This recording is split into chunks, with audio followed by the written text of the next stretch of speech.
Ladies and gentlemen, the wait is over.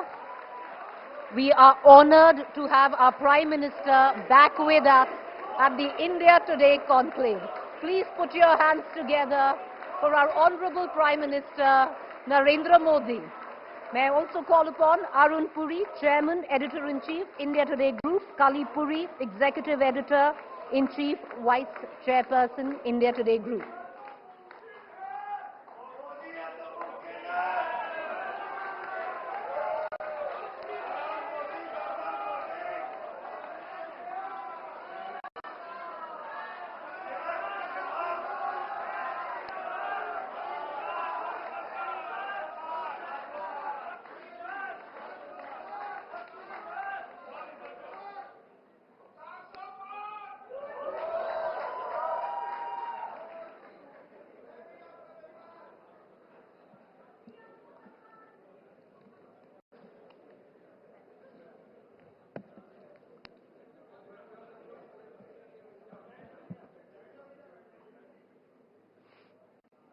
Good evening, Honorable Prime Minister, नमस्कार, आपका India today conclave में हार्दिक स्वागत है।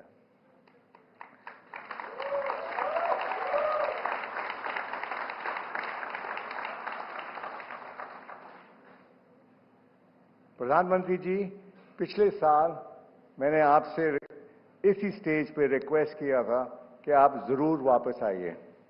आप आए, इसके लिए मैं आपका धन्यवाद करता हूं।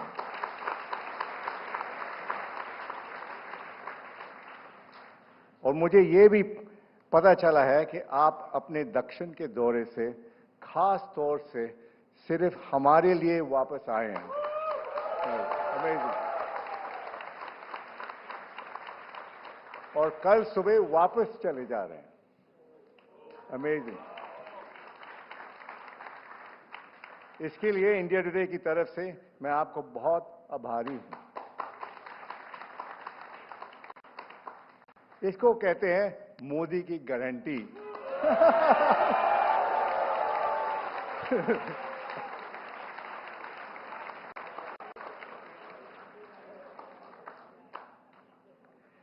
ऐसे लग रहा है कि पूरा साल इतना जल्दी गुजर गया है, आपने हमें इतना बिजी रखा है। Since your last conclave, sir, India has had the successful lunar mission, the historic G20, and now G21, thanks to your intervention, the inauguration of the new parliament, the new exhibition space in Bharat Mandapam, the women's reservation bill, innumerable large infrastructure projects from fast trains, expressways, and airports. Your government has also overhauled India's colonial criminal law and penal code dating back to 1860. And then, of course, the grand rebirth of Ayodhya by building the magnificent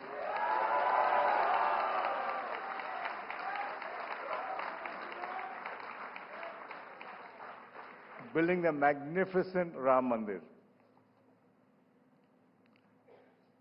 You made India the fastest growing economy in the world.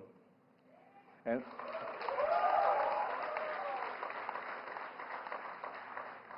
all this done at a time of tremendous global uncertainty and instability. What a phenomenal year, all historic milestones for India. That is why, for all this and more, you are the 2023 Newsmaker of the Year of the India Today magazine.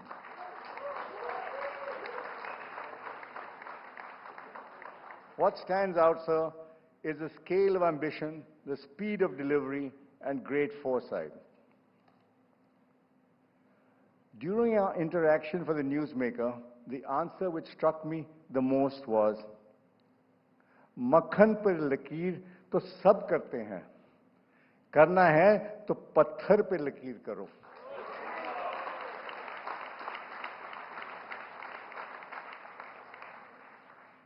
Honored guests, this is what really defines this unique leader, who is going about with determination and conviction redefining Bharat. And there's one more attribute which I believe is his biggest strength. He understands and feels the needs and the aspirations of the common man. And he's gone about relentlessly to fulfill them. He's done them for the first day he took office 10 years ago. Sir, I recently spent some time in America and had a chance to observe the society and democracy at close quarters. The divisions in their society seem almost insurmountable. The distrust is so deep and wide. Everyone believes their own truths. And it's really going to test the model of democracy in the modern world. Whichever side wins, the other will believe the election has been stolen.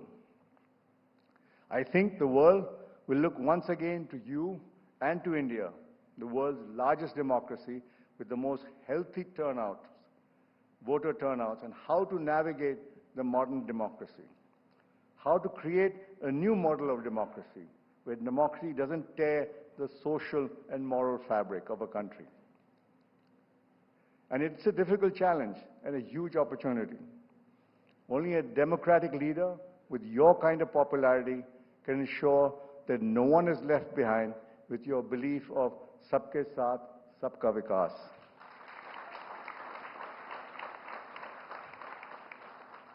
And no voice is left unheard. I hope that once this election is done and dusted, that we will be that shining light of a liberal democracy which protects and preserves the fundamental rights of all our citizens. In my interaction with Pradhan Mantri Ji, you also said a phrase which has stayed with me. When asked, what are your next plans? You said, there will be progressive unfolding. You described it as a progressive unfolding of your vision. As you brace for the elections, the war cry is, 400 par.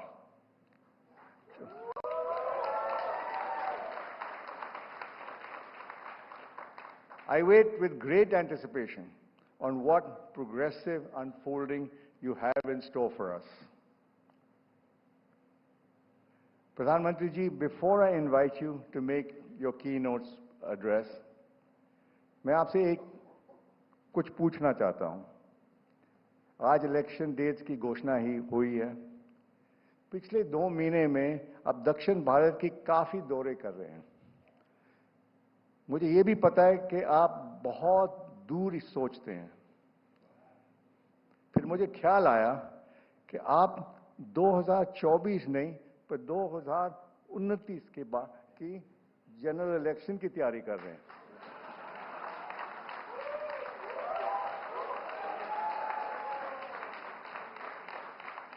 इसमें कुछ सच्चाई है? Honored guests, the Prime Minister of India, this will be his first speech after the election dates have been announced. So we are very lucky to have him here, and I hope you're lucky for him. So, Pradhan Mantri Ji, may I please request you to address the gathering. Thank you.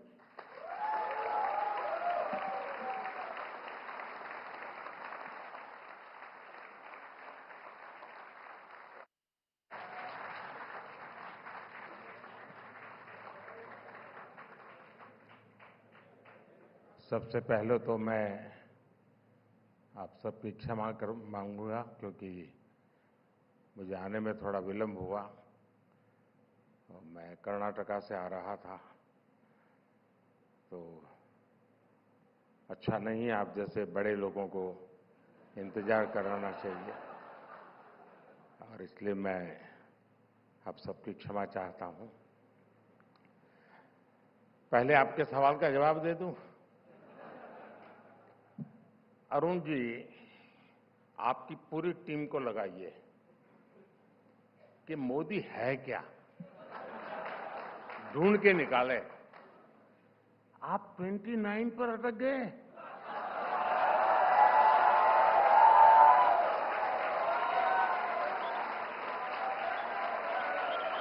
मैं 2047 के लिए लगा हुआ हूं।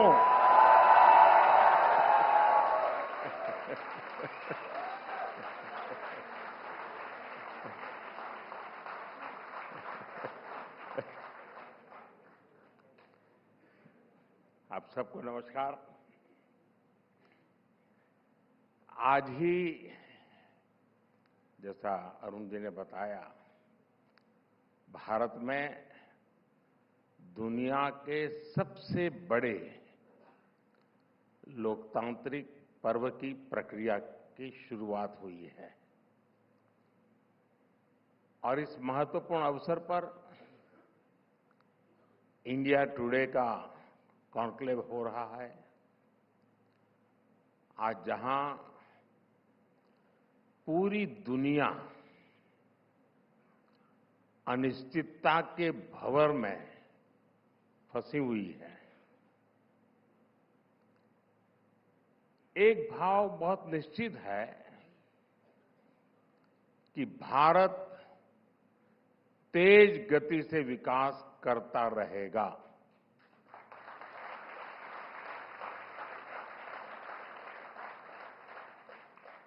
आज mood off the nation Bharat को दुनिया की तीसरी बड़ी इकोनॉमी बनाने का कह रहा है। आज मूड ऑफ द नेशन विकसित भारत के निर्माण का है। साथियों, मैं जब भी इस तरह के कॉन्क्लेव में आता हूं, आप सभी की उम्मीद होती है कि खूब सारी हेडलाइंस देकर जाऊं, लेकिन मैं हेडलाइंस पर नहीं बल्कि डेडलाइंस पर काम करने वाला व्यक्ति हूं।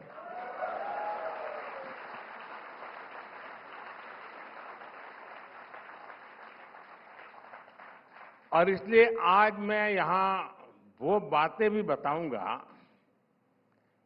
जिनको मीडिया उतना आकर्षक नहीं मानता है। उसमें यहां बैठे हुए का दोष नहीं है, उस पूरी बिरादरी का।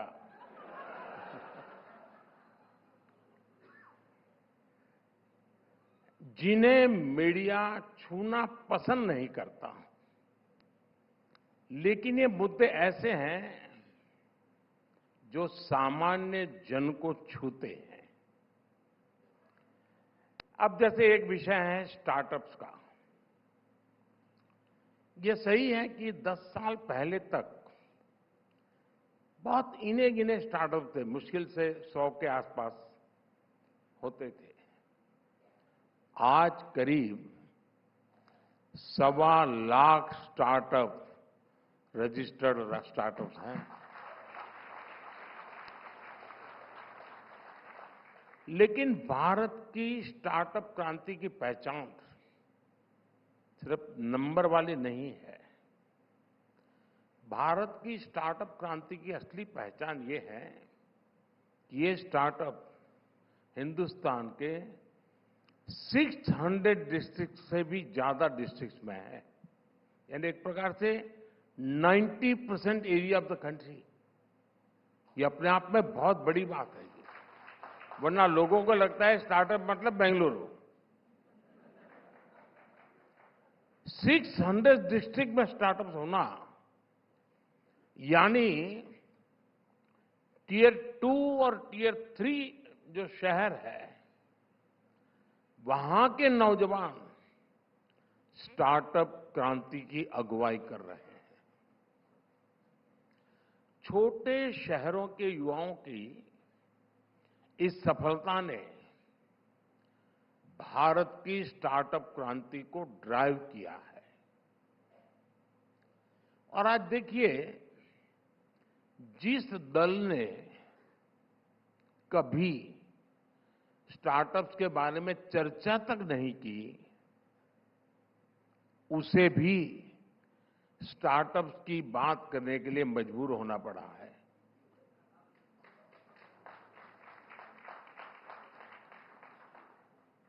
साथियों, अब जमीन पर रोजगार और स्वरोजगार में जिस योजना से बहुत बड़ा परिवर्तन आ रहा है, उसकी चर्चा भी बहुत जरूरी है।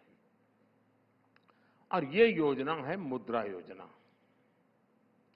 हमारे देश में बैंकों से मदद पाने के लिए युवाओं को जगह जगह गारंटी देनी पड़ती थी, लेकिन मुद्रा योजना ने उन नौजवानों को भी लोन की गारंटी मिली जिनके पास गारंटी देने के लिए कुछ भी नहीं था। ये बहुत बड़ा रिवॉल्यूशन है। और आंकड़ा भी आपको चौंका देगा। विदाउट गारंटी 26 लाख करोड़ रुपए का बैंक लोन ऐसे छोटे छोटे उद्यमियों को मिला है। इनमें से करीब 8 करोड़ मुद्रा लाभार्थी ऐसे हैं जिन्होंने जिंदगी में पहली बार अपना कोई बिजनेस शुरू किया है। ऐसी ही एक और योजना है पीएम स्वनिधि। इस योजना से स्ट्रीट वेंडर्स को पहली बार सस्ता और आसान ऋण मिला है, और वो भी विदाउट गारंटी। और इसके पीछे कारण है मेरा जिंदगी का जो तजुर्बा है, इतने सालों में जो भी देखा है, जाना है, समझा है, और मेरा ये विश्वास बन गया है क्योंकि मैंने गरीबों की अमीरी भी देखी है और अमीरों की गरीबी भी देखी है।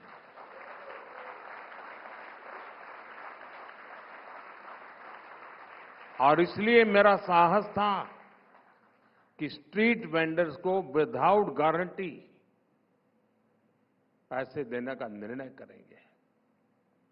अभी 2-3 दिन पहले ही मैंने दिल्ली में एक बड़ा सम्मेलन इनका किया था, स्ट्रीट वेंडर्स का। देश के कोने कोने से हजारों रेहड़ी पटरी ठेले वाले गरीब लोग आए।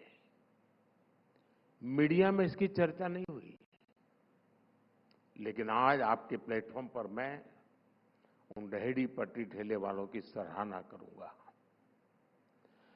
और आपको याद होगा, रूटीन में हमारा ध्यान नहीं जाता है, लेकिन कोविड के दिन याद कीजिए, इनके बिना जिंदगी कितनी मुसीबत में पड़ गई थी।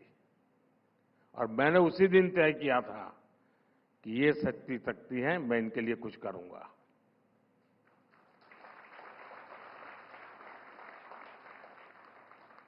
साथियों, सराहना इसलिए क्योंकि डिजिटल इंडिया को जिस तरह उन्होंने अपनाया है, मैं समझता हूं वो बहुत बड़ा काम हुआ है।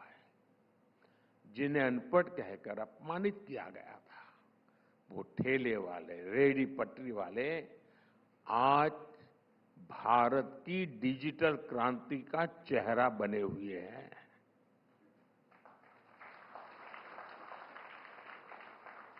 विश्व में जो भारत की डिजिटल क्रांति की चर्चा होती है, उसका एक कारण ये है, हमारे यहाँ जो एम्बेसीज है ना, उनके यहाँ उनके देश का कोई मेहमान आता है तो किसी रेहड़ी पटरी वाले के यहाँ जाके कुछ खरीद करके डिजिटल ट्रांजैक्शन दिखाते हैं उसको।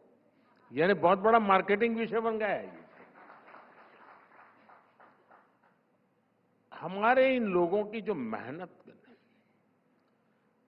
मीडिया में हाईलाइट किया जाना जरूरी है। और आज मैं आपके इस प्लेटफॉर्म का दुरुपयोग हो तो दुरुपयोग मैं इसे ही कर लिया आया हूं आज। साथियों, संभव है यहां बहुत सारे लोग ऐसे होंगे जिनको शायद नमो ड्रोन दीदी योजना के बारे में पता नहीं होगा। कुछ दिन पहले ही मैंने विमेन सेल्फ हेल्प ग्रुप्स, जो गांवों में 10, 12, 15 बहनें इकट्ठी होकर के कभी पापड़ बनाना, कुछ अचार बनाना, ऐसा छोटी मोटी कमाई का काम करते हैं। ऐसी महिलाओं को 1000 ड्रोन सौंपे हैं, 1000 ड्रोन। और ये ड्रोन वैसे नहीं है जो आप टीवी वाले वर्ल्ड वॉर का बिगुल बजाते हुए दिखाया करते हैं, वो नहीं है। ये गांव का, खेती का और महिलाओं का भाग्य बदलने वाले ड्रोन है।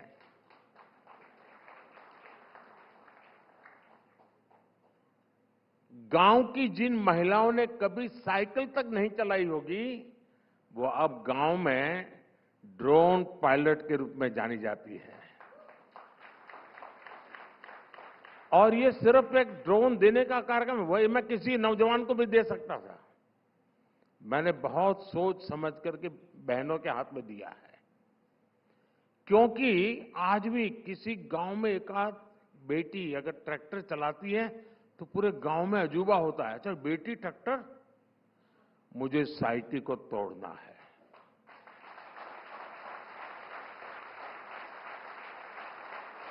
और मैं दिखाना चाहता हूं कि बेटी ड्रोन पायलट है। पूरे गांव के जीवन की सोच को बदलने का मेरा एक तरीका है। और मैं मानता हूं जब वो ड्रोन चलाएगी, खेत के सारे काम करेगी, कृषि की इकोनॉमी को बदल देगी, आप कल्पना कर सकते हैं कि उन महिलाओं के विषय में क्या होगा। मुझे याद है, मैं जब गुजरात में था तो मैंने एक काम किया था। ये आशा वर्कर, आंगनवाड़ी वर्कर होते हैं, मैंने कहा उनको अच्छे से अच्छे कपड़े चाहिए उनके लिए। और मैंने उस समय जो हमारे यहाँ टीम थी, मैंने कहा एयर होस्टेस से भी अच्छे कपड़े आशा वर्कर और आंगनवाड़ी वर्कर के होने चाहिए। और मैं देख रहा था कि पहले गांव में सरकार मतलब कोई पुलिस वाला आया तो लगता था कि सरकार आई। मैंने इनका सारा यूनिफॉर्म बदल करके ये स्थिति पैदा कर दी थी कि गांव वालों को लगता था ये मतलब सरकार। आप कल्पना कर सकते हैं कितनी प्रेस्टीज मिली होगी। उसी साइकी, उसी सोच से मैंने ये नमो ड्रोन दीदी एक बहुत बड़ा अभियान चलाया है। साथियों, आज भारत के हेल्थ सेक्टर में जो ट्रांसफॉर्मेशन आ रहा है, उसकी भी चर्चा उतनी नहीं होती। डॉक्टर त्रेहान यहां बैठे हैं। आप लोग 5 लाख रुपए तक के मुफ्त इलाज की सुविधा देने वाली आयुष्मान योजना के विषय में कभी न कभी सुना है, कभी जाना भी होगा। लेकिन आप आज गांवों में जाएंगे तो वहां आपको एक और चीज मिलेगी, वो है आयुष्मान आरोग्य मंदिर। हमारा प्रयास रहा है कि गांव में, ब्लॉक में आधुनिक हेल्थ सेंटर की सुविधा हो। इसलिए हमने देश के गांवों में 1.5 लाख से अधिक आयुष्मान आरोग्य मंदिर बनवाए हैं। कुछ लोगों की परेशानी, ये सारी योजना मंदिर में अटक जाएगी, वो उनका प्रॉब्लम है, मेरा नहीं है।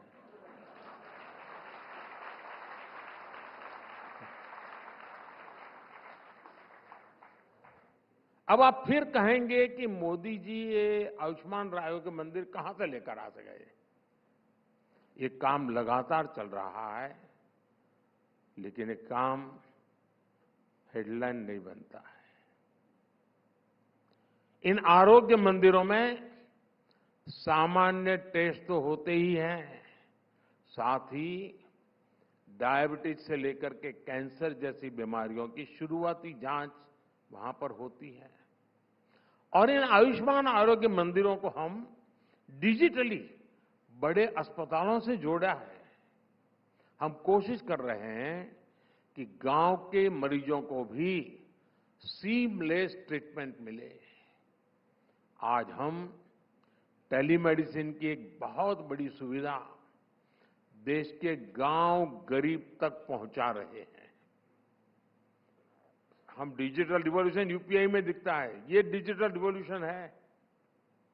अगर आपको सुविधा हो, ई संजीवनी ऐप के माध्यम से ही अभी तक देशवासी 24 करोड़ कंसल्टेशन घर बैठे ले चुके हैं। 24 करोड़।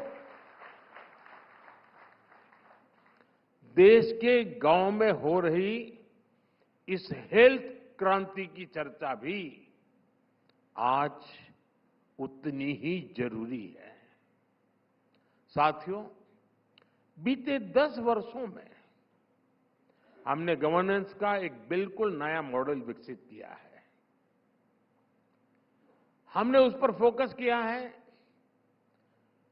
जो प्राथमिकताओं में सबसे पीछे रहता था। हमने सरकार बनते ही देश के 100 से अधिक पिछड़े जिलों के विकास के लिए अभियान चलाया। एस्पिरेशनल डिस्ट्रिक्ट प्रोग्राम के कारण आज ये जिले अनेक पैरामीटर्स में दूसरे जिलों से भी कहीं आगे निकल चुके हैं। अब इस सफलता को हम डिस्ट्रिक्ट से नीचे ब्लॉक स्तर पर ले जा रहे हैं। हमने एस्पिरेशनल ब्लॉक प्रोग्राम शुरू भी कर दिया है। साथियों, हमारा नॉर्थ ईस्ट वो पहले की सरकारों की प्राथमिकता में सबसे पीछे था, लेकिन 2014 में सरकार में आने के बाद मैंने तय किया कि हमारे मंत्री या वरिष्ठ अधिकारी हर 15 दिन में उन क्षेत्रों का दौरा करेंगे नॉर्थ ईस्ट में, और वो भी डिस्ट्रिक्ट हेडक्वार्टर पर नहीं, इंटीरियर में जाना होगा। मेरे मिनिस्टर्स को भी जाना है, और इतना ही नहीं, रात को रुकना है। 2014 के बाद केंद्रीय मंत्रियों ने 680 टाइम नॉर्थ ईस्ट का दौरा किया है। करीब करीब 700 बार भारत सरकार के मंत्री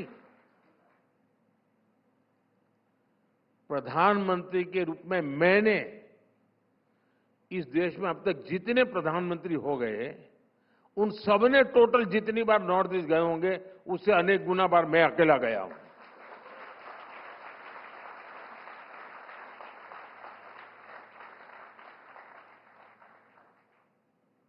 इतना ही नहीं, वो गांव जिन्हें पहले आखिरी गांव कहा जाता था,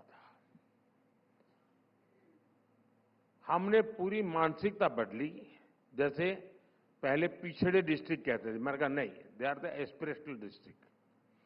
जिसको आखिरी गांव कहा जाता था, मैंने कहा नहीं, वो हिंदुस्तान के पहले गांव है। अगर पूरब में है तो पहली किरण वहीं आती है, और पश्चिम है तो आखिरी किरण उसको सलाम करके जाती है।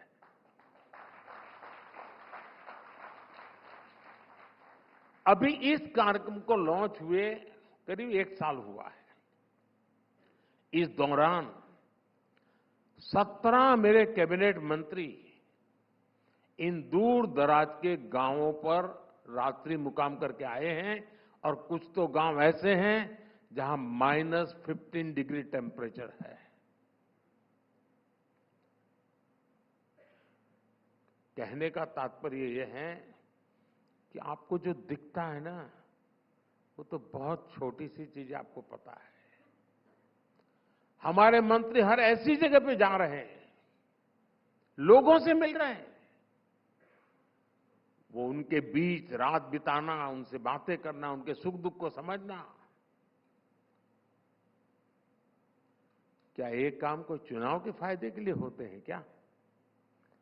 वो गांव जब मुश्किल से 50 की बस्ती है, 100 की बस्ती है, पहुंचने में 3-3 दिन लग जाते हैं, लेकिन एक कमिटमेंट है। चुनाव तो आते हैं जाते हैं साथियों, जिम्मेवारियां होती है।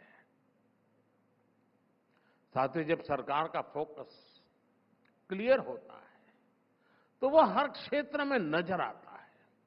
जैसे मैंने कभी मीडिया को इस बात की भी चर्चा करते नहीं देखा कि कैसे ही सरकार ने नए मंत्रालय बनाकर अपने लक्ष्यों को साधने की कोशिश की।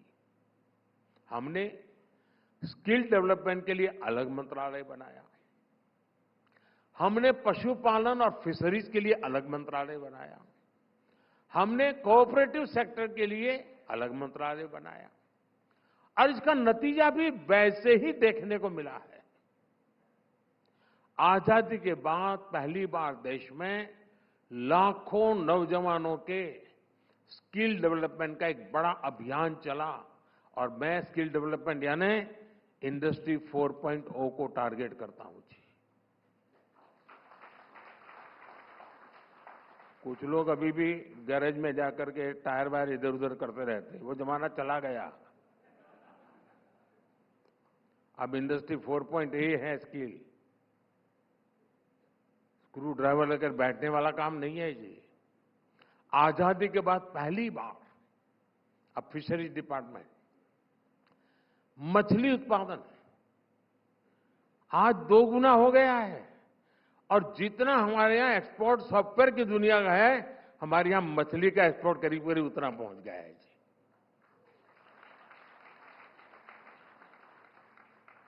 आपको जानकर के और आश्चर्य होगा, कोविड में वैक्सीन का तो आपको सबको पता है क्योंकि आपकी खुद की जिंदगी उसमें दांव पर लगी थी। लेकिन ये मोदी ऐसा है जिसने पहली बार पशुओं के टीकाकरण के लिए 15,000 करोड़ रुपए की योजना बनाई है। टीकाकरण का काम चलता है और मेरा जो अल्टीमेट मिशन है, जो मैं ग्लोबली इसको प्रमोट कर रहा हूं, वन अर्थ वन हेल्थ, इसका पीछे मेरे जो यानी पौधे की तबीयत हो, पशु की तबीयत हो या इंसान की हो, आप उसको टुकड़ों में नहीं देख सकते। और उसी की दिशा में साथियों पहली बार पशुपालकों और मछुआरों को किसान क्रेडिट कार्ड का लाभ मिला है। आपने देखा होगा कोऑपरेटिव मिनिस्ट्री मैंने अलग बनाई। इस मिनिस्ट्री बनने के बाद 60,000 से ज्यादा पैक्स के जो छोटी छोटी उनकी कमेटियां होती है, 60,000 पैक्स का कंप्यूटरीकरण का काम, कंप्यूटराइजेशन का काम पूरा हुआ है। 60,000 यानी गांवों में है ये। इसी मंत्रालय ने दुनिया की सबसे बड़ी स्टोरेज स्कीम शुरू की है। 2 लाख गोडाउन उसका काम चल रहा है। अब टीवी ने क्या, मीडिया का इंटरेस्ट क्या रहेगा कि बारिश में कहीं पर अनाज भीग रहा है तो 24 घंटे बहुत बढ़िया न्यूज स्टोरी बनती है। वो गलत नहीं है, वो गलत नहीं है, आप सही कर रहे हैं। लेकिन उसका समाधान क्या? 2 लाख गोडाउन बनेंगे नए और उसके साथ किसान को बहुत बड़ा फायदा ये होगा, अब किसान अपना माल बेचने के लिए मजबूर नहीं होगा, वो गोडाउन में रख सकता है। जब मार्केट तेज होगा उस दिन जाकर के वो बेचेगा, उसकी इनकम एश्योर्ड हो जाएगी और जो बर्बादी होती है वो बचेगी। क्योंकि हम ऐसे हेडलाइन वाले कामों को ही काम मानने की एक ऐसी विचित्र परिस्थिति में हम जी रहे हैं और इसलिए मैं आज उन बातों की तरफ ध्यान आकर्षित करता हूं जो आमतौर पर ऐसे समारोह के लिए शायद उनको बेचारों को जगह ही नहीं होती, तो मैं आया हूं तो साथ में ले आया हूं। साथियों, मैं दावे के साथ कह सकता हूं कि पहले की सरकारों के समय आपने ईज ऑफ लिविंग जैसे शब्द तक नहीं सुने होंगे। जब पहले की सरकारों की सोच ही ऐसी नहीं थी तो वो देश के नागरिकों की ईज ऑफ लिविंग पर कैसे ध्यान देती है। पहले की सरकारों के समय जो पावरफुल थे, जो सक्षम थे, वो सुविधाओं के सबसे पहले हकदार बन गए थे। शाम दाम दंड भेद, जरूरत पड़ी तो सिफारिश, जरूरत पड़ी तो रिश्वत, कुछ भी करके सुविधाएं हासिल करते वो ले लेते थे। और बीच में पिसता कौन था? देश का सामान्य नागरिक, वो सामान्य नागरिक जिसको हम R.K. लक्ष्मण के कार्टूनों से ही पहचानते थे। मैं उसके साथ जी करके आया हूं।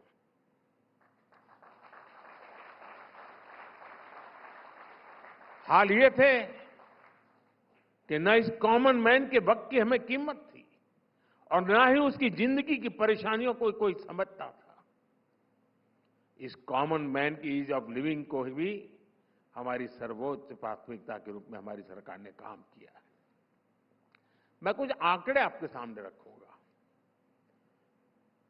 हमारे देश में, और ये मैं जो आंकड़े रखता हूं वो थोड़ा आप लोगों से जुड़े हुए हैं तो आपको जल्दी अंदाज आएगा।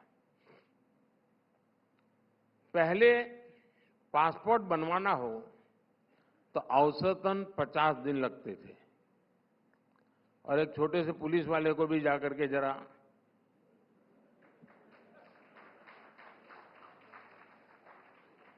और इन 50 दिनों में भी लोगों को 50 फोन करने पड़ते थे, सिफारिश लगानी पड़ती थी, कोशिश करनी पड़ती। साथियों, आपको खुशी होगी, आज एक पासपोर्ट औसतन 5 से 6 दिन में आपके घर डिलीवरी हो जाता है।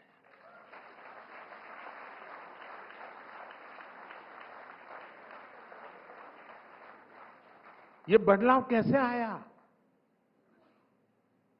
कर्मचारी वही है, फाइलें वही हैं, बजट वही है, बदलाव कैसे आया?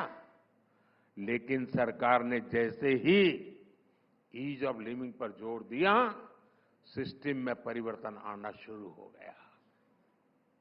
और इसके लिए हमने सिस्टम को, इंफ्रास्ट्रक्चर से भी सपोर्ट किया।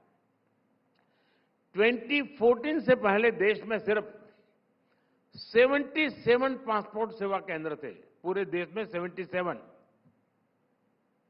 आज करीब करीब 525 पासपोर्ट सेवा केंद्र है।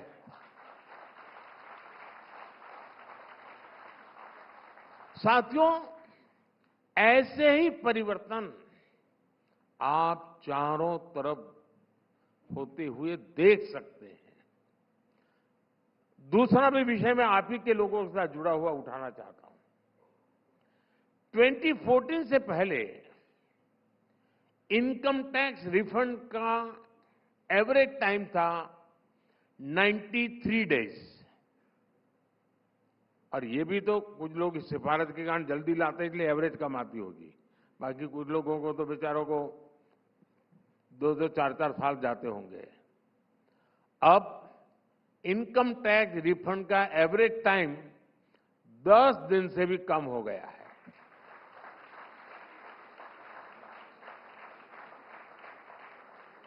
ट्वेंटी 2014 से पहले हमारे टोल प्लाजा पर औसतन वेटिंग टाइम 12 मिनट से ज्यादा था।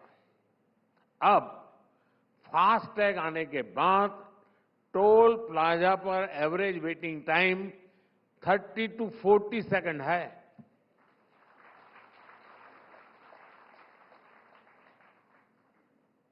साथियों, हमारे यहां गुलामी के कालखंड में बने पीनल कोड भी ऐसे ही चल रहे थे। अरुण जी ने भी उसका उल्लेख किया। उनके मूल में दंड था, न्याय नहीं था, क्योंकि वो अंग्रेजों की मानसिकता से बना था।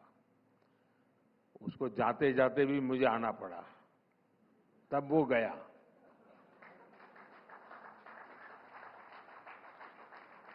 हमने अपने गवर्नेंस मॉडल की भावना के अनुकूल ही इनको न्याय केंद्रित बनाया है। ये जो 3 नए कोड संसद से पास हुए हैं, इनसे सामान्य से सामान्य नागरिक को और तेजी से न्याय मिलना संभव हुआ है।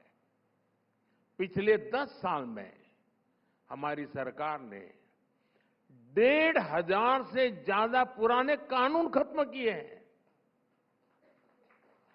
इनमें से कितने ही कानून अंग्रेजों के समय में बने हुए थे और ऐसे ही चले आ रहे थे। मैं अक्सर कहता हूं कि लोगों के जीवन में सरकार का दबाव भी नहीं और सरकार का अभाव भी नहीं होना चाहिए।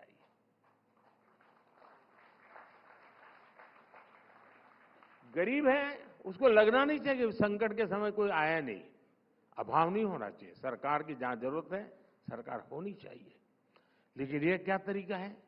आए दिन सरकार टांग अड़ाती रहे, जिंदगी की हर चीज में सरकार। और मैं तो अगर 2047 तक का मेरा मिशन पूरा हुआ तो मान लीजिए मैं हर एक की जिंदगी से सरकार बाहर निकाल दूंगा। सामान्य मानवीय की जिंदगी में सरकार होनी ही नहीं चाहिए। उसको खुली छूट होनी चाहिए अपनी जिंदगी जीने की। अपने सपनों को साकार करने के लिए खुला आसमान उसके लिए छोड़ देना चाहिए। और इसी सोच के साथ हमने ईज ऑफ लिविंग के लिए, जैसा मैंने कहा ना, हमने 1,500 कानून खत्म किए। वैसे ही भांति भांति की चीजें सरकार मांगती रहती है। अच्छा, ये फॉर्म लाए, ये ले आओ, ये लाए, वो ले आओ, वो लाए, वो लाए। आपका घर यहां है, अच्छा आपके घर के सामने कौन रहता है, ले आओ। यानी ये पता नहीं सरकार में आदत बन गई है। आप जानकर के खुश हो जाएंगे, मैंने 40,000 से ज्यादा ऐसे कंप्लायंसेस को खत्म कर दिया और उन्हें बहुत आसान बना दिया है। 40,000। आप सामान्य नागरिक को क्या तकलीफ होती होगी भाई? हम पूरी कोशिश कर रहे हैं कि देश के सामान्य मानवी को किसी भी काम के लिए सरकारी दफ्तरों के चक्कर काटने ही न पड़े, लाइनों में लगना ही न पड़े। बिजली बिल हो, हाउस टैक्स हो, वाटर टैक्स हो, प्रॉपर्टी का काम हो, स्कॉलरशिप के लिए सब अप्लाई करना हो, ऐसे दर्जनों काम अब ऑनलाइन हो जाते हैं। अब रेलवे स्टेशन पर आपको कोई कतार नहीं दिखती होगी। बदल गई दुनिया। और साथियों, ईज ऑफ लिविंग का मतलब सिर्फ इस तरह की सुविधाओं का विस्तार ही नहीं होता है। ईज ऑफ लिविंग तब बढ़ती है जब गरीब और मध्यम वर्ग की जेब में कुछ पैसे बचते हैं, उसकी बचत होती है। हमारी सरकार की योजनाएं कैसे लोगों का पैसा बचा रही हैं, ये अपने आप में एक केस स्टडी है। और अभी आप पढ़ रहे हैं तो शायद वहां इस पर उठाइए काम, अरुण जी, आपकी यूनिवर्सिटी को लगाइए। 2014 में 2 लाख रुपए की सालाना इनकम पर टैक्स देना होता था। 2 लाख इनकम पर इनकम टैक्स था। आज 7 लाख रुपए की सालाना इनकम पाने वाले को 1 रुपये का भी टैक्स नहीं है। इसमें तो ताली बजाओ यार, पैसा तुम्हारा बच रहा है।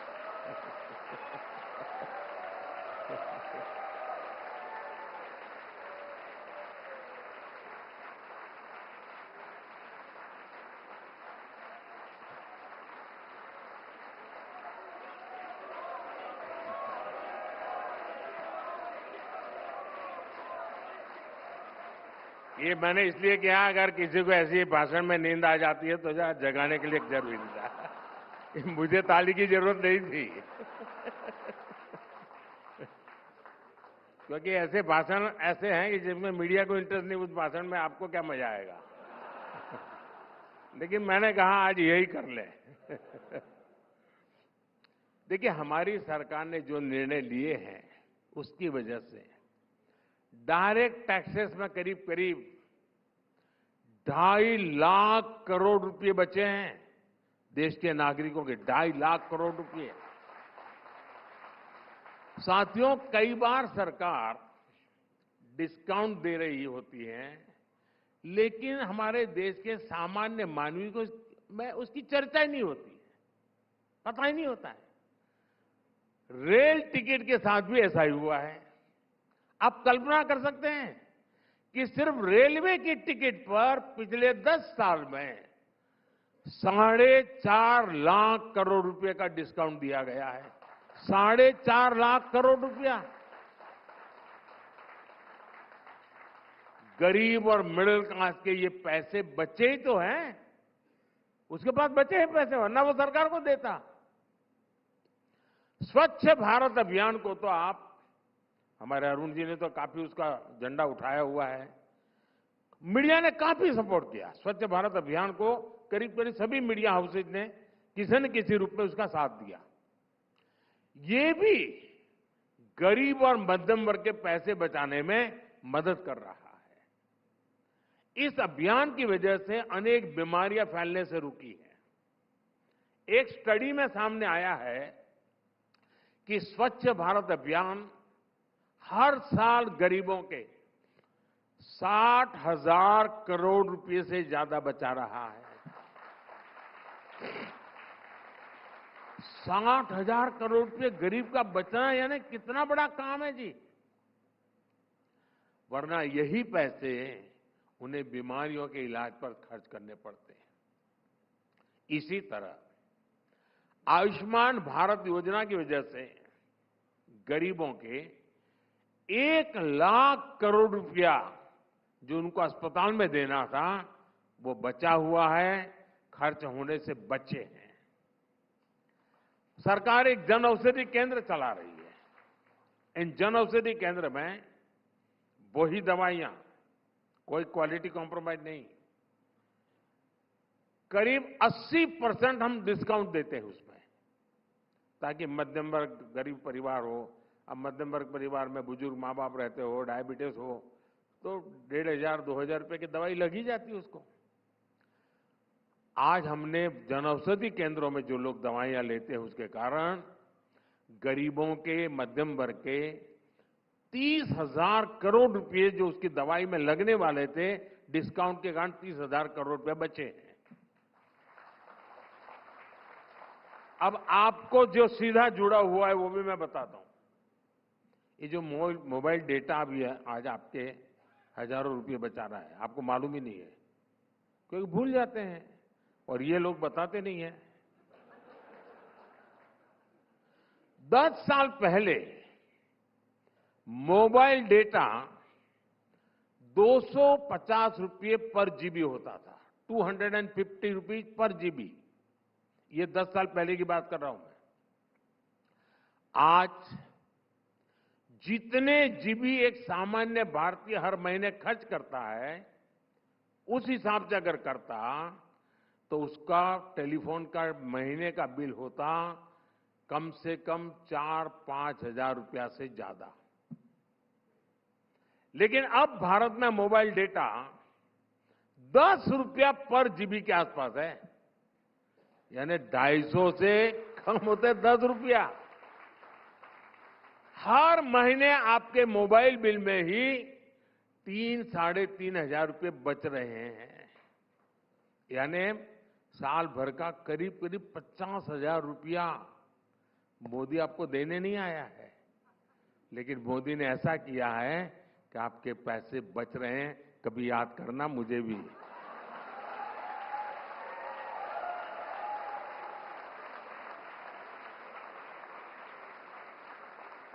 ये मैं चुनाव के लिए नहीं कह रहा हूं। अभी कुछ ही दिन पहले हमने पीएम सूर्य घर मुफ्त बिजली योजना शुरू की है।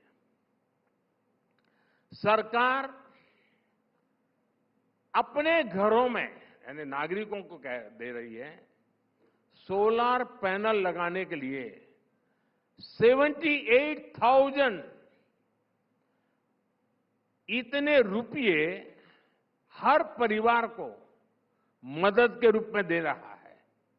78,000 रुपये कुछ ही हफ्ते के भीतर इस योजना से जुड़ने के लिए मैंने ऑनलाइन रजिस्ट्री शुरू की। अब तक 1 करोड़ से ज्यादा लोग अप्लाई कर चुके हैं।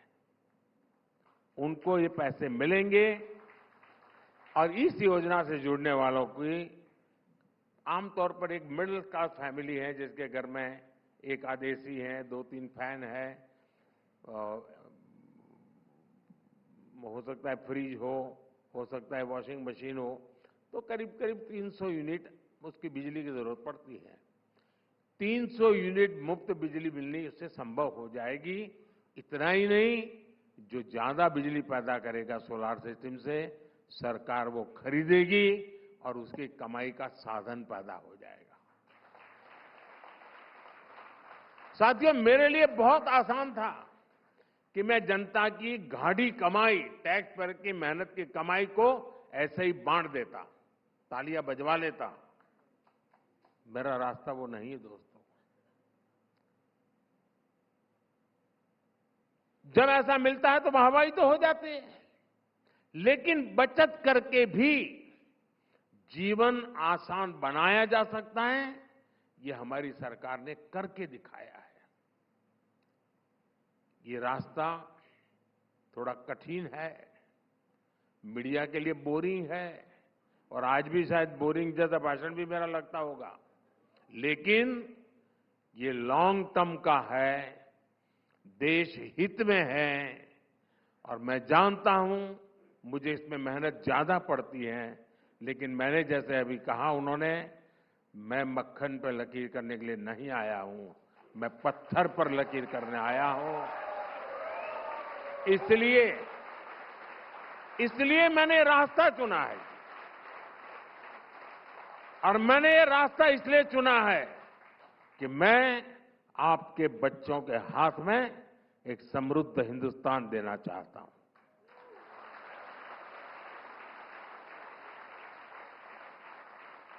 साथियों, हमारी सरकार के गवर्नेंस मॉडल को समझना हो तो आप पीएसयू सेक्टर में आए बदलाव को तरफ नजर करेंगे तो देख पाएंगे। आमतौर पर सरकार के पीएसयू मतलब सरकारी खजाने से जाता है, जन्म लेता है, और वो जन्म लेता है उसी दिन उसकी एक्सपायरी डेट तय हो जाती है जी।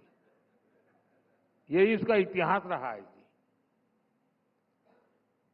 बहुत कम पीएसयू होते हैं सरकार के जो कुछ देश के लिए काम आते हैं, बर्बादी लाते हैं। जो रचना बनाई है जिन्होंने बनाई, लेकिन आप याद कीजिए, वो दिन याद करेंगे तो पता है जैसे पहले की सरकारों के चलते बीएसएनएल और एमटीएनएल दोनों बर्बाद हो गए थे। पहले की सरकारों ने एचएएल को भी बर्बाद कर दिया था। एलआईसी को लेकर भी कुछ लोगों ने एक से बढ़कर एक झूठ बोला था, लेकिन आज स्थिति क्या है? आज BSNL made in India 5G की ताकत से आगे बढ़ रहा है। आज एयर इंडिया नई भूमिका में अपना विस्तार कर रही है। आज एचएएल में रिकॉर्ड मैन्युफैक्चरिंग हो रही है और रिकॉर्ड रेवेन्यू जनरेट हो रही है। एचएएल के पास अब एशिया की सबसे बड़ी हेलीकॉप्टर बनाने वाली फैक्ट्री है। आज एलआईसी भी दिनों दिन और मजबूत होती जा रही है। साथियों, हमारी सरकार के इफेक्टिव गवर्नेंस की वजह से आज अधिकतर पीएसयू रिकॉर्ड रिटर्न दे रहे हैं। इन पर निवेशकों का भरोसा बहुत अधिक बढ़ रहा है। 10 साल पहले पीएसयू का नेट प्रॉफिट लगभग 1.25 लाख करोड़ रुपए था। अब पीएसयू का नेट प्रॉफिट करीब करीब 2 गुना यानी करीब करीब 2.5 लाख करोड़ के पार कर चुका है। 10 वर्षों में पीएसयू की नेटवर्थ 9.5 लाख करोड़ रुपए से बढ़कर 17 लाख करोड़ रुपए तक पहुंच चुकी है। जब नेशन फर्स्ट की भावना हो तो ऐसे काम भी होते हैं और ऐसे परिणाम भी मिलते हैं। फैमिली फर्स्ट की भावना हो तो नतीजे आप भुगत रहे हो। साथियों, हमारी गवर्नेंस का एक और बड़ा पक्ष रहा है भ्रष्टाचार को लेकर जीरो टॉलरेंस। भ्रष्टाचार पर कार्रवाई के लिए हर एजेंसी पूरी तरह स्वतंत्र है। अब जैसे ईडी को ही देख लीजिए, साल 2014 तक पीएमएलए के तहत 1800 केस रजिस्टर किए गए। स्वतंत्र संस्था है, स्वतंत्र रूप से उसको काम करने देना चाहिए, उसको रोकने की अड़ने की क्या जरूरत थी। हमने कहा भाई जो आपको ठीक लगे करो। मेरी पॉलिसी इतनी है, जीरो टॉलरेंस। बीते 10 वर्षों में 4700 केस दर्ज हुए हैं। मैं जानता हूं आप ताली नहीं बजाइए इसमें, क्योंकि मैं आपको परेशान नहीं करना चाहता। साल 2014 तक सिर्फ, अब देखिए देश कैसी हालत में रहा है, 2014 तक सिर्फ 5000 करोड़ रुपए की ही संपत्ति अटैच की गई थी। हमारे 10 वर्षों में 1 लाख करोड़ रुपए से अधिक की संपत्ति अटैच की गई है। प्रोसिक्यूशन कंप्लेंट्स के मामले में भी बीते 10 वर्षों में 10 गुना की वृद्धि हुई है। ईडी ने बहुत बड़ी संख्या में टेरर फाइनेंसिंग से जुड़े अपराधियों को, साइबर क्राइम से जुड़े अपराधियों को, नारकोटिक से जुड़े अपराधियों को गिरफ्तार किया है। इन लोगों की हजारों करोड़ रुपए की संपत्ति अटैच की गई है। कई सारे ब्यूरोक्रेट्स के यहां ईडी की कार्रवाई ने, नोटों की गड्डियों ने पूरे देश का ध्यान अपनी ओर खींचा है। ये हम कर पाए हैं। अब जब इतनी तेज कार्रवाई होगी तो कुछ लोगों के पेट में दर्द होना बहुत स्वाभाविक है। और इसलिए ही तो वो लोग दिन रात मोदी को गाली देने का अभियान चला रहे हैं। देश भी देख रहा है कि इन लोगों की नीति, नियत और निष्ठा हर प्रकार से सवालों के घेरे में है। ऐसे लोगों को देश साफ साफ कह रहा है, सो सॉरी।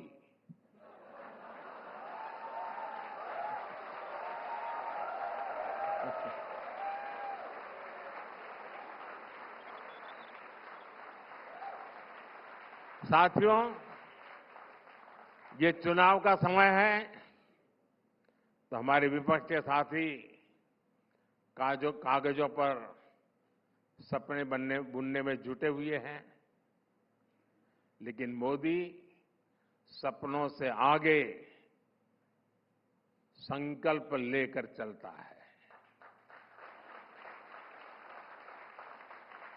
मैं दावे के साथ कह सकता हूं कि आने वाले 5 वर्ष भारत को दुनिया की तीसरी बड़ी आर्थिक ताकत बनाने वाले होंगे।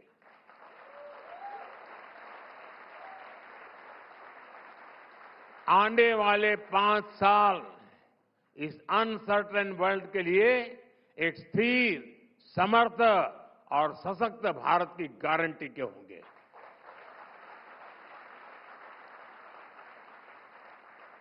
आने वाले 5 साल भारत के इंफ्रास्ट्रक्चर को एक नई ऊंचाई देने वाले होंगे। आने वाले 5 साल भारतीय रेल के कायाकल्प के होंगे। आने वाले 5 साल बुलेट ट्रेन से लेकर वंदे भारत ट्रेन के विस्तार के होंगे। आने वाले 5 साल वाटरवे के अभूतपूर्व इस्तेमाल के होंगे। आने वाले 5 साल में आप भारत के डिफेंस एक्सपोर्ट को नया रिकॉर्ड बनाते देंगे। आने वाले 5 साल में आप भारत के स्पेस सेक्टर की एक नई उड़ान देखेंगे, गगनयान की सफलता देखेंगे। आने वाले 5 साल में आप देश के युवाओं के लिए नए सेक्टर्स का उदय देखेंगे। आने वाले 5 साल में आप भारत की सोलर पावर को घर घर तक पहुंचता देखेंगे। आने वाले 5 साल में आप भारत में ईवी मैन्युफैक्चरिंग में रिकॉर्ड वृद्धि देखेंगे। आने वाले 5 साल में आप सेमीकंडक्टर मिशन, हाइड्रोजन मिशन को जमीन पर बढ़ावा देखेंगे। और आने वाले 5 साल में आप निर्णायक नीतियां बनते, निर्णायक फैसले होते हुए भी देखेंगे।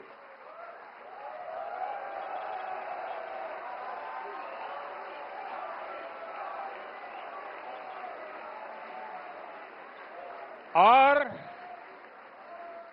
इन संकल्पों की सिद्धि के लिए मैं बहुत पहले ही काम शुरू कर चुका हूं। प्रोग्रेसिव अनफोल्डमेंट है इसलिए बोलता नहीं हूं। मैं इंडिया टुडे के कॉन्क्लेव में फिर आऊंगा।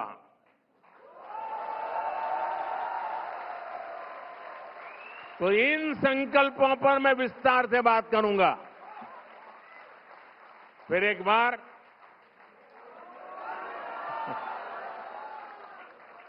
आएगा तो देखिए, आपका ऑडियंस की आवाज है।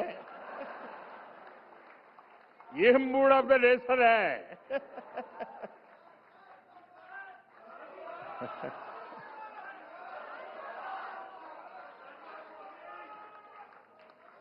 आपका बहुत बहुत धन्यवाद। Thank you.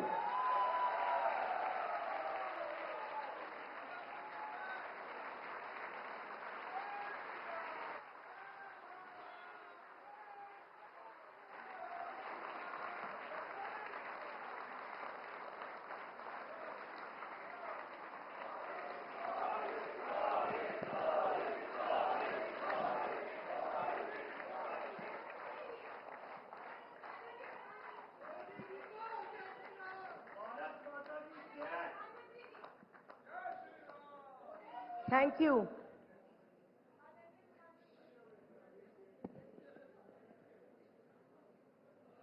Thank you, PM, for taking out time on the day that the elections were announced. It's always special to have you with us, but today it's extra special because of this announcement. आपकी timing हमेशा ही perfect रहती है. I also want to thank you for making our stories in media exciting, as we never have a dry day. Newsroom में जब कुछ गर्मा गर्म खबर नहीं होती तो उसको हम ड्राई डे कहते हैं, पर आपके राज्य में कुछ कुछ बहुत कुछ होता ही रहता है। डेडलाइन भी और हेडलाइन भी, सभी इलेक्शन डू और डाई बैटल बन जाते हैं। हर इशू में ठोक से वाद विवाद चलता रहता है। I never thought as a national news channel we would cover the local elections in Delhi, Mumbai and Telangana, the local municipal elections. और अब तो दुनिया का सबसे बड़ा election with 97 crore registered voters.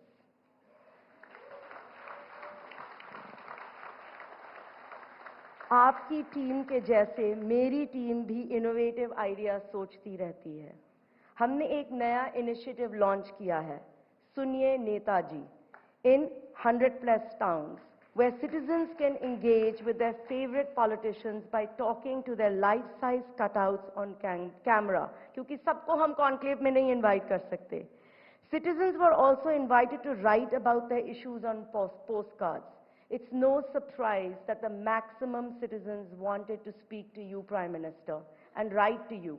I was amazed at the amount of feedback, ideas, and best wishes the common man and women had for you. We have 50,000 postcards to send to you. AP, may I please ask you to hand over a token bundle to the Prime Minister? It's right next to you on the table. This is like a public manifesto. आपके लिए, आपके परिवार से ये तोहफा। Can we have the film, please, guys?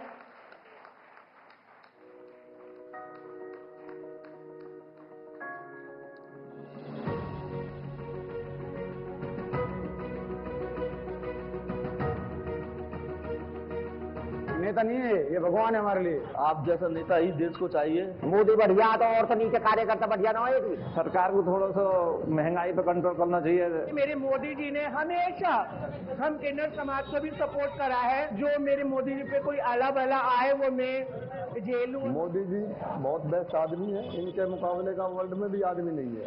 ऐसी सड़कें हमारे 65 साल की उम्र हो गई, आज तक हमने कभी जीवन में देखी नहीं। जो काम नहीं हो सकते थे वो काम इनकी गवर्नमेंट ने किए। इन्होंने अपना परिवारवाद पाला है, इनके साथ भी वही है जो राहुल गांधी जी के साथ है। ये यात्रा करने से और आने जाने से कुछ नहीं होता, आपका संगठन मजबूत नहीं है। राम मंदिर देश में बहुत जरूरी था। मोदी जी ने घर घर शौचालय दिए हैं, घर घर राशन दिया है। आम आदमी सुख चैन से। अगला पीएम हम मोदी जी को ही देखना चाहते हैं। मोदी जी ने इतने अच्छे काम किए कि कोई करने का नहीं। आज हम गर्व से कह सकते हैं कि हम भारतीय हैं।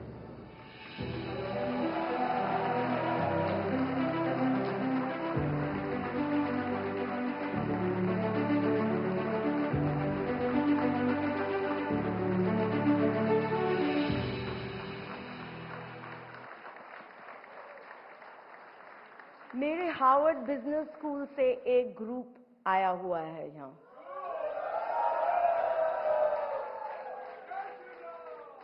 बिजनेस स्कूल में हर चीज को वो एक 2x2 में एनालाइज करते हैं।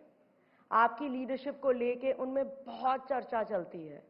But what I was surprised to see was that even a common man had done a 2x2 on your leadership.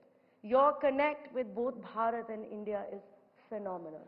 This is a SWOT analysis at the back, one done by a Harvard Business School team and one done by a common man from a small town in India, which is what Prime Minister talked about, that digital India is down to every small city. It's not just about Bangalore.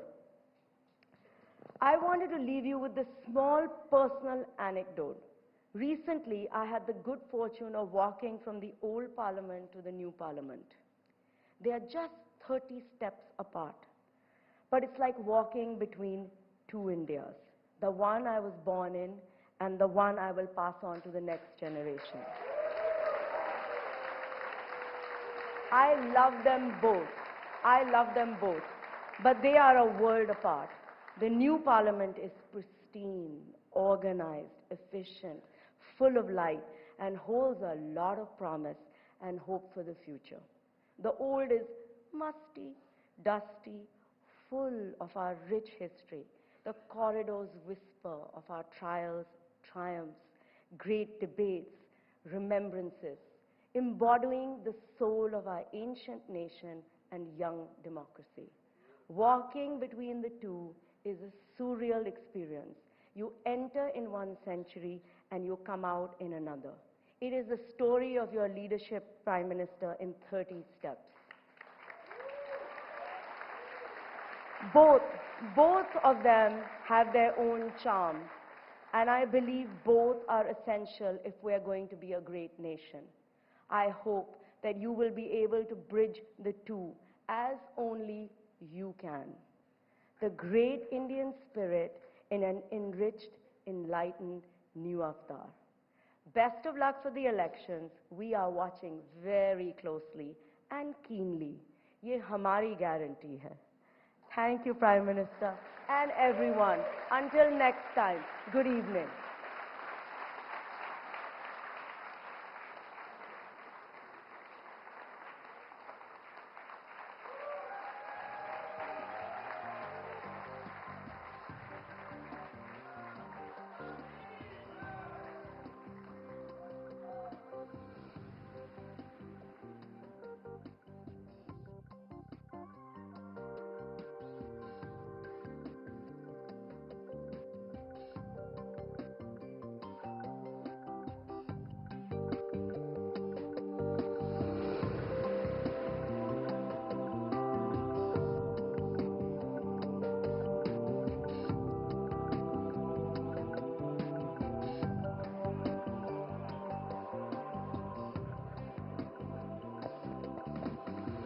Ladies and gentlemen, thank you so much for being